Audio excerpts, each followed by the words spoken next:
Oke guys, Assalamualaikum warahmatullahi wabarakatuh. Kembali lagi bersama Blacker Majnang. Guys, ini ada kabar terbaru yang dimana ada Komarudin ya guys ya, si Udin guys. Udin sok usil guys ini ya. Ini katanya guys ya, itu menggugat UGM terkait ijazah palsu Jokowi. Digugat berapa? 69 triliun. Wow. Ini katanya gara-gara polemik ijazah palsu Jokowi, nilai rupiah anjlok ke dolar AS. Apa hubungannya, Drun? Ini kan. Jadi intinya adalah Anda menggugat UGM ini karena sudah resah terkait dengan polemik ijazah Jokowi ini yang kemudian berdampak pada nilai tukar rupiah begitu yang Anda rasakan begitu. Betul sekali, karena ini dampaknya sangat luar biasa ini. Oke, ya. Pak Komarudin, lalu apa sih pokok gugatan terhadap UGM? Kan sekarang ini kan banyak ya dari pihak-pihak yang kemudian memperkarakan kasus tudingan ijazah Jokowi ini tidak hanya di Solo, ada di Jakarta juga, ada di Polres Jakarta Selatan bahkan. Ya, jadi gugatan kita itu karena adanya kegaduhan, makanya kita gugat UGM supaya dapat memperlihatkan dokumen-dokumen yang diminta oleh masyarakat. Karena ini kelihatannya ada keterus-terangan. Jadi saya berdasarkan Undang-Undang Nomor 14 tahun 2008 pasal 4 ayat 4. Iya, tentu itu hak setiap orang ya Mas untuk kemudian mengajukan gugatan secara perdata, dan kami dari UGM tentu sebagai institusi ya, apalagi pendidikan ya, itu kemudian akan menanggapi ya gugatan tersebut gitu. Tentu kami bersiap ya terkait dengan tentu proses persidangan yang akan kita lalui. Jadi pada intinya adalah kami tentu mempersiapkan gitu, dan itu hak dari penggugat gitu. Iya, udah tuh UGM sudah mempersiapkan semuanya loh. Nanti digugat balik loh. Ya, nih Udin, nih Komarudin guys, ada yang kenal nggak ini sama Komarudin guys?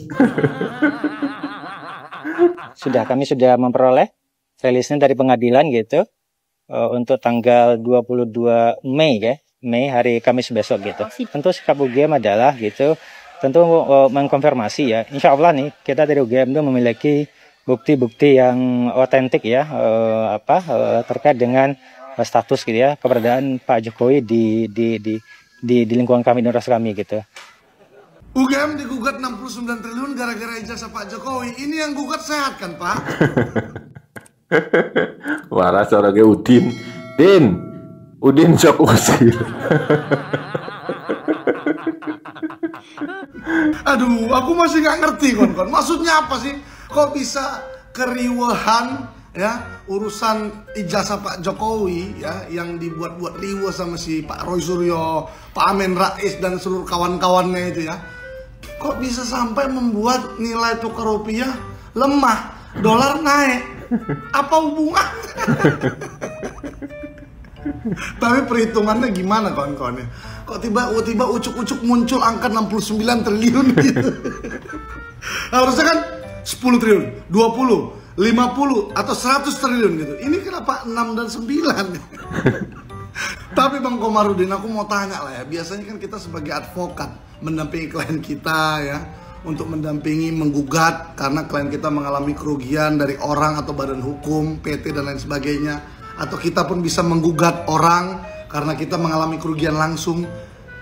Kalau Bang Komarudin ini ada kerugian apa yang dibuat sama UGM gitu? Jangan-jangan pun abang ketemu orang UGM nggak pernah gitu, ketemu rektornya ini nggak pernah. Terus kerugian apa gitu loh? Kerugiannya gede itu ya guys ya, nggak dapat 16 miliar. Membingungkan Pak Komarudin ini memang. Jadi saranku kepada pihak UGM segera lakukan upaya hukum ya karena ini semua sudah mengganggu nama baik UGM. Bayangkan aja selama ini ya kita tahu UGM sudah melahirkan alumni-alumni hebat. Banyak sekali anak-anak bangsa, tokoh-tokoh nasional, tokoh bangsa yang lahir dari alumni UGM. Dan terakhir saran untuk Bapak Komarudin, advokat senior yang terhebat. Semoga segera dapat 69 triliun, mana tahu turun dari langit. Ya, ini sudah jelas ada bocorannya. Ketika nanti putusan pengadilan ya menyatakan bahwa berdasarkan bukti-bukti para penggugat tidak memiliki bukti valid, sedangkan pihak Pak Jokowi punya bukti valid dari pihak UGM, dari KPU dan segala macam, maka dinyatakan sah. Sekarang ini ya sudah mulai mereka menjatuhkan yang namanya pengadilan. Mereka akan bilang bahwa pengadilan akan memutuskan, karena ada putusan pengadilan yang mengatakan ijazah Pak Jokowi asli, sehingga mereka akan menyebarkan ya bahwa pengadilan sudah diintervensi oleh pemerintah, pengadilan sudah diatur. Ini akan mereka lakukan, sebelum kejadian mereka akan lakukan itu. Ya. Sudah malah ya guys ya, sudah yang katanya ingin dibawa ke Amerika. Udahlah, ini Roy Panci udah nggak sabar ya guys ya, kita melihat Roy Panci CS itu masuk ke dalam hotel Prodeo ya guys. Coba nanti kita lihat, karena tujuannya bukan Pak Jokowi. Mereka tahu itu asli, tahu ya. Cuma karena mereka ingin merusak ya, membuat kegaduhan melalui Pak Jokowi, sasaran antara kan, Pak Jokowi itu hanya sasaran antara. 1000% mereka tahu itu asli. 1000% mereka tahu Pak Jokowi tidak bohong. Tapi Pak Jokowi adalah objek yang sangat tepat untuk membuat kegaduhan di negara ini. Ya. Mereka saya bilang Pak Jokowi berhentilah untuk diam, ya, karena yang mereka tuju bukan Anda, tapi Indonesia. Logika mendasar aja ya, selain pembuktian dokumen dan segala macam, emang bisa seluruh orang di dalam UGM, ya, seluruh mahasiswa tahun itu bisa disetir nggak untuk mengatakan bahwa Pak Jokowi ada kok di kampus? Bisa nggak? Nggak bisa. Bisa lah ya, itu kan si Egy Durjana juga bisa ya guys. TPUA dilawan. Tuh dengerin ya guys, tuh dengerin. Sedangkan alumni dari Pakde Jokowi dulu itu bukan hanya dalam satu kota guys, ada yang dari Semarang, ada yang dari Jogja, bahkan ada yang dari luar Pulau Jawa. Itu katanya mereka itu disetting.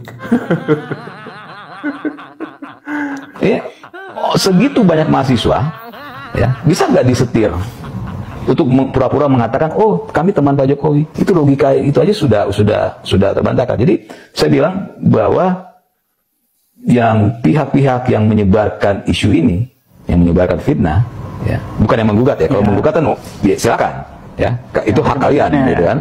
Walaupun kalian nggak punya bukti apapun, ya. Tapi kan yang menyebarkan isu, mau menyebarkan fitnah ini, itu mereka tahu, itu asli, gitu kan. Tapi memang dilakukan karena supaya tetap terjaga keriuhan ini, kekisruhan ini tetap terjaga. Sudah ada bocorannya. Oh, berarti memang disengaja didesain. Memang disengaja didesain. Tuh kan guys. Sudah sengaja didesain. Siapa? Yaitulah Rizik Gemblung itu guys. Itu yang adili Jokowi itu orang Yaman ya guys ya. Yang perlu diratakan itu. Ini untuk Habib Rizik Gemblung ini ya. Bentar lagi ente bakalan dipanggil ya. Biar nggak ada di Indonesia bikin rusuh terus ente lah. Rubes banget ini guys, Rizik Gemblung guys. Padahal yang perbuatan ngadu domba itu kan nggak baik guys itu ya, tidak baik itu. Ngakunya katanya Habib ya guys ya, tapi kerjaannya ngolok-ngolok, ngadu domba terus lah, stres wajib. Perbuatan mengadu domba itu kan perbuatan setan setahu saya. Sebenarnya, ya, kan? menurut dia sih enggak, dia halal-halal saja. Jangan ngomong netizen itu udah nggak mempan lagi lah. Lu mau ngomong apa juga nggak mempan. Sedih juga saya melihatnya. Hah? Sedih juga saya. Lah iya, lu mau ngomong lucu-lucu, mau ngeluarin buku pasal sekian nih nggak mempan. Hukum sekarang udah pakai ini aja. Sekarang gini yang saya lihat Bro Norman, generasi muda sekarang itu sebagian besar itu apolitik. apolitik artinya mereka nggak tertarik. Betul. Ke dunia politik. Karena yang mereka tonton, yang mereka saksikan adalah dunia kemunafikan. Dunia orang saling menjegal, ya, dunia orang korupsi. Betul. Ya kan? Mereka menghindari malah untuk tahu tentang politik, peristiwa politik, dan seterusnya. Dan ini kan berbahaya. Karena politik itu adalah esensi bagaimana kita semangat cinta tanah air. Kan dari politik sebenarnya. Politik kebangsaan. Politik kebangsaan gitu loh. Nah ketika ada terus peristiwa-peristiwa yang naif seperti ini dipertontonkan kepada anak-anak muda ya, yang 2030 sampai 2045 jumlah populasi mereka itu ya lebih dari 70%, bro. Bayangin seperti apa republik ini 5 tahun lagi ketika orang tua tidak mencontohkan, menanamkan nasionalisme yang benar.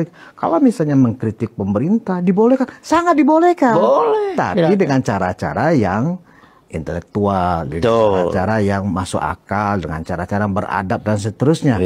Nah, tontonan-tontonan seperti ini yang sekarang miskin. Nah, menurut Anda kemarin tontonan tentang janda-janda tadi itu menurut Bung ya, sebagai host ini, tontonan yang 8 poin itu, apa analisa, apa kesimpulannya itu? Saya kan tadi mengatakan, itu lucu. Kalau nggak boleh saya mengatakan itu naif. Makanya saya menggunakan bahasa yang agak... Anda kan masih pakai logika kan? Iya, lucu kan? gitu loh. Kalau saya udah nggak pakai logika lagi.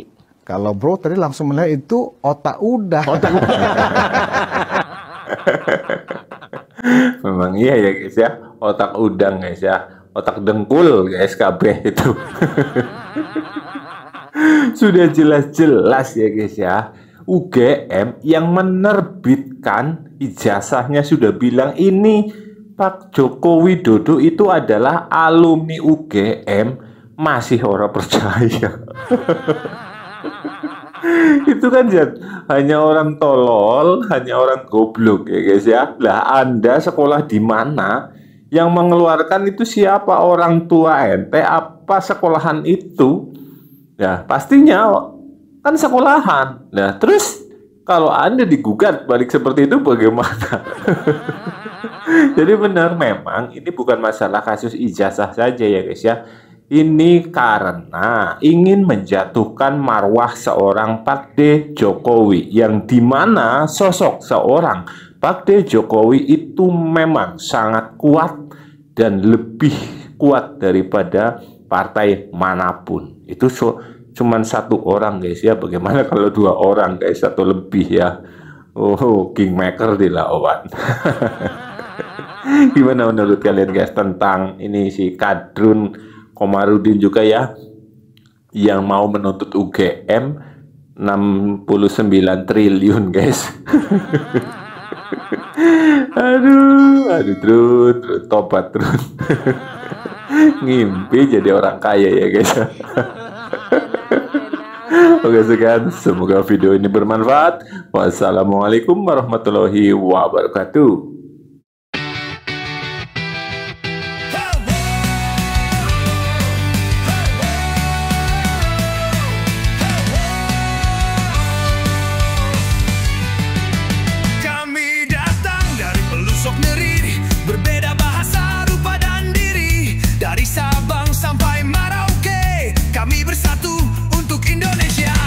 Pencitraan, tapi ini perjuangan.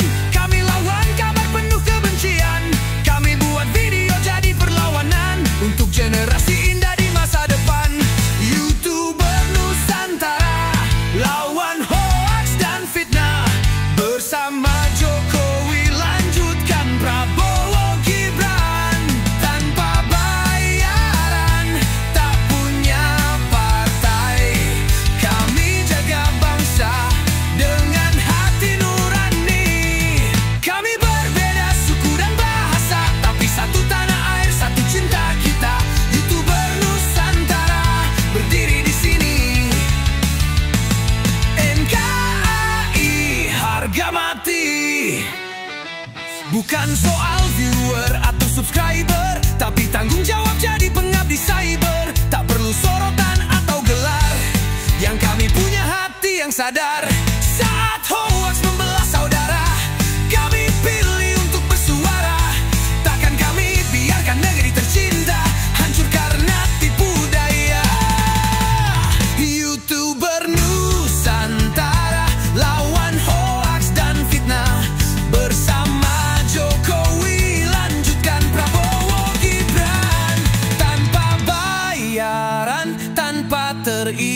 partai.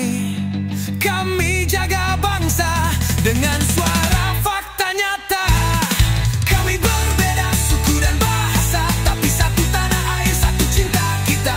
YouTuber Nusantara selalu bersama, siap jaga kesatuan Indonesia. Ini tanah lahir, tanah tumpah darah, bukan untuk dibeli, bukan alat pemecah. Kami berdiri sebagai rakyat biasa. Blacker Majenang, pencipta lagunya. Kami tak punya partai, tapi kami punya kebenaran. Kami tak dibayar, tapi kami rela berjuang demi Indonesia tercinta. NKRI, harga mati.